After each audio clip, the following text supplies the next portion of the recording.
الحمد لله والصلاة والسلام على رسول الله سبحانك لا علم لنا إلا ما علمتنا إنك أنت العليم الحكيم ولا فهم لنا إلا ما فهمتنا إنك أنت الجواد الكريم.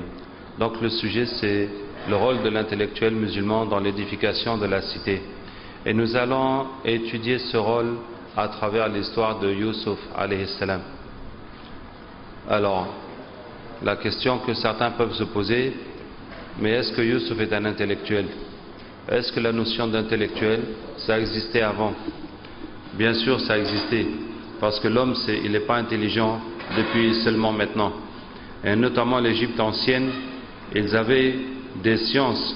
On connaît jusqu'à maintenant les pyramides. Jusqu'à maintenant, la science actuelle n'a pas pu découvrir le secret de la construction des pyramides. C'est une architecture très complexe et qui nécessite beaucoup de sciences dans les mathématiques et autres sciences. Et aussi le secret des momifications qui nécessitent des connaissances de médecine, en tout cas de biologie. Donc, et en quoi Youssouf alayhi salam fut-il un intellectuel? Parce que quand il est arrivé en Égypte, il a été acheté par un ministre. Et ce ministre l'a acheté quand il a présenté à sa femme et lui a dit وَقَالَ الَّذِي اشْتَرَاهُ مِنْ مِصْرَ لِامْرَأَتِهِ أَكْرِمِي مَثْوَاهُ عَسَىٰ أَنْ يَنْفَعَنَا أَوْ نَتَّخِذَهُ وَلَدًا. Il lui a dit sois bonne envers lui, peut-être qu'il nous sera utile ou qu'on le prendra comme enfant. En fait, ce ministre n'avait pas d'enfant et on découvrira dans l'histoire qu'il était impuissant. Parce que après, quand Youssouf alayhi salam a épousé sa femme, il a trouvé qu'elle était vierge. Donc, que fait quelqu'un qui ne peut pas avoir d'enfant? Petit à petit, il va chercher à adopter un enfant. Et c'est pour ça qu'il tournait dans le marché aux esclaves, se demandant s'il pouvait trouver un enfant qui va répondre à ses attentes, à ses espérances. Et quand il a vu Youssouf alayhi salam, il a pensé que voici peut-être l'enfant dont j'ai besoin, que je cherche. Et là-dessus, le prophète sallallahu alayhi wa sallam dit Ashaddu an-nasi farasatan sahibu Youssouf. L'homme qui a la plus grande clairvoyance, c'est l'homme qui a acheté Youssouf alayhi salam. Puisque en voyant cet enfant au marché des esclaves, il a compris que c'est un enfant exceptionnel et qu'il ferait un excellent fils. Et pour cela, quand il a présenté à sa femme, il lui a dit attention, ce n'est pas un esclave ordinaire. Il n'est pas ici pour faire le ménage. Nous allons bien nous occuper de lui, peut-être qu'il nous sera utile, qu'il nous servira, et si mon intuition s'avère correcte, on va l'adopter, et je vais en faire mon héritier. Vous voyez? C'est ce que cet homme a dit le premier jour. Et il va de soi que, jour après jour, son intuition envers Youssouf alayhi salam va se confirmer. Et il va s'apercevoir jour après jour que vraiment, il a fait une excellente affaire. Et que cet enfant, lui-même, il n'aurait pas pu avoir un enfant pareil, et que c'est vraiment un don du ciel. Alors comment est-ce qu'un ministre éduque son fils? Est-ce qu'il l'éduque à être forgeron, ou cultivateur, ou commerçant? Il l'éduque à être homme d'État, pour que s'il est brillant et capable et ambitieux, etc., il va aller plus loin que son père. Et si c'est un bon à rien, on va lui trouver une petite place de député ou de maire, et puis il va rester là-bas. N'est-ce pas? En tout cas, tel a été le programme prévu pour Youssouf alayhi salam. Et pour ça, quand plus tard, Youssouf va devenir le chef de l'État, ce n'est pas pour rien. Il a été formé à cela. Il a été formé à diriger un pays, à l'administration publique et aux affaires de l'État. Donc, on peut parler d'un intellectuel.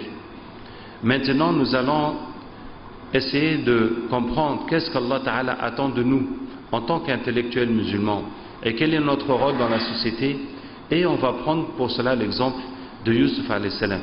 Alors il y a deux façons de comprendre l'histoire de Youssouf alayhi salam. Il y a une façon simple de dire que ce pauvre garçon a été persécuté par ses frères qui l'ont jeté sauvagement dans un puits, qui l'ont abandonné, qui ont menti à leur père et qui ont détruit son identité parce qu'il n'avait plus de nationalité, il n'avait plus de famille, il n'avait plus rien.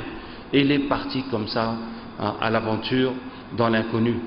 Et puis encore, il a été éprouvé par la femme du ministre qui a comploté contre lui jusqu'à le mettre en prison. Mais à la fin, Allah Ta'ala l'a élevé et Allah lui a donné ses grâces, et voilà même qu'il est devenu roi.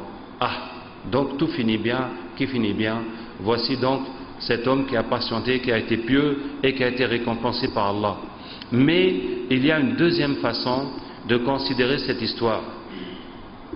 En dehors de Surat Yusuf alayhi salam, il y a un seul verset dans le Coran qui parle de Yusuf alayhi salam.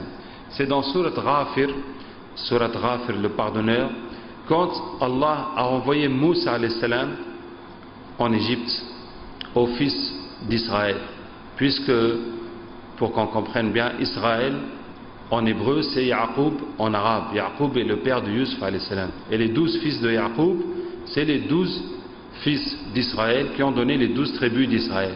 Donc à la fin de l'histoire de Yusuf alayhi salam, toute la famille est venue depuis la Palestine jusqu'en Égypte, et c'est là que les fils d'Israël se sont installés en Égypte. Mais quelques générations plus tard, ils sont devenus des esclaves et ils étaient persécutés par les pharaons, et c'est là que Moussa alayhi salam a été envoyé pour les tirer de l'esclavage et les ramener en Palestine. Et donc quand Moussa alayhi salam est venu prêcher les fils d'Israël et aussi prêcher Pharaon de croire en Allah et aussi de libérer les fils d'Israël, il y a eu un homme parmi les gens de Pharaon qui a cru en Moussa alayhi salam. Donc ces deux ethnies différentes, les fils d'Israël qui sont venus de Palestine, passer un temps en Égypte, quelques générations, après ils ont quitté pour retourner en Palestine, et les autochtones du pays, qui sont notamment les gens de Pharaon. Et quelqu'un de la famille de Pharaon a cru, et puis il est venu défendre Moussa alayhi salam devant les gens de Pharaon, et il leur a dit dans son discours, وَلَقَدْ جَاءَكُمْ يُوسُفُ مِنْ قَبْلُ بِالْبَيِّنَاتِ. Il leur a dit, Youssouf, depuis avant vous a amené les preuves. Donc il leur a dit que cette fois que Moussa vient vous prêcher, on connaît déjà ça. Il y a Youssouf qui est venu depuis avant et il nous a prêché. Mais vous n'avez cessé de douter de son message jusqu'à ce qu'il est mort.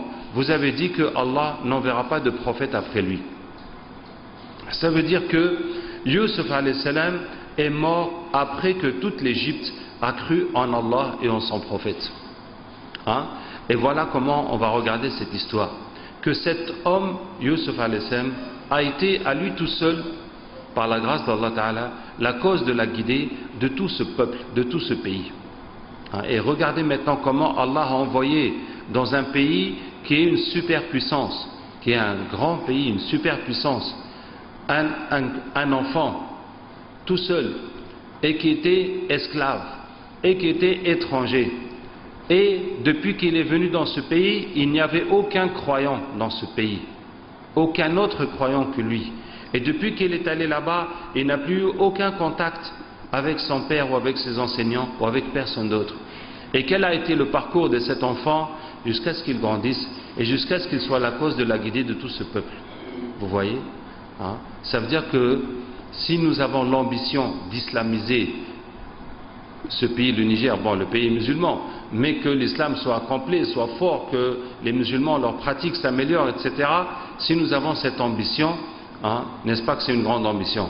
Mais Allah nous donne l'exemple de Yusuf alayhi salam qui avait plus de travail à faire que nous, puisqu'il était dans un pays qui était entièrement féticheur, où il n'y avait aucun croyant, et qui avait beaucoup moins de moyens que nous, puisqu'il était tout seul, alors que nous sommes nombreux. Il y a déjà des livres, il y a des écoles, il y a des mosquées, il y a beaucoup d'associations islamiques, d'activités, etc. Alors que lui, il est tout seul. Et puis, c'est un étranger, c'est même pas son pays. Et puis, il est esclave, il n'est même pas libre de sa vie. Est-ce que vous voyez? Ça veut dire Allah nous donne le cas extrême de l'absence de moyens matériels pour prêcher la religion, pour propager la religion. Et quel maintenant a été le parcours de Yusuf alayhi salam, ses qualités, ses actions, jusqu'à ce que tout le pays devienne croyant. Voilà. Maintenant nous allons relire cette histoire sous cet angle. Qu'est-ce qu'il a fait? Comment ça s'est passé pour que tout le pays devienne croyant? Et il y a effectivement le rôle de l'intellectuel.